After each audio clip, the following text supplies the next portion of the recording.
Magandang hapon, Pilipinas!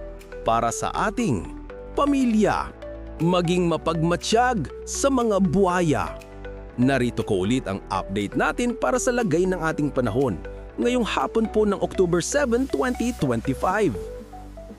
Sa ngayon po ay walang sama ng panahon dito po sa loob ng ating area of responsibility maliban sa Intertropical Convergence Zone na nag-extend po dyan sa may Mindanao at Palawan. At nakapaloob po dyan ang bagyo na nabuo sa labas ng ating PAR na nasa silangan na po ngayon ng Bicol Region, about 1,970 km east away, pero hindi naman na po yan nakikitaan na bantas dito sa ating bansa. Mayroon na din pong mahinang amihan na umiihip sa silangan ng Luzon at Visayas at nalalapit na rin ay deklara ang opisyal na simulan ng amihan season dito po sa atin. At ito naman ay pinapakita ng forecast model natin pong ginagamit hanggang po sa susunod na 2 linggo. At sa lagay ng ating panahon, ngayong hapon ay nakakaranas ng maulap na kalangitan with isolated rains ang malaking bahagi ng Mindanao, dulot po yan ng Intertropical Convergence Zone.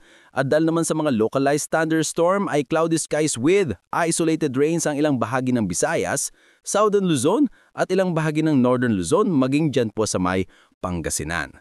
At mamayang gabi, may mga isolated rains pa rin lalo na sa malaking bahagi ng Mindanao, Visayas at ilang bahagi ng Luzon, kaya mag-ingat po tayo sa posibleng mga banta pa rin ng mga pagbaha at pagguho ng lupa.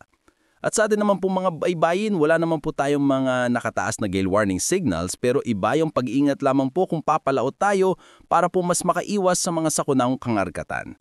Para sa mga isyung napapanahon, dapat laging maging in for the nation.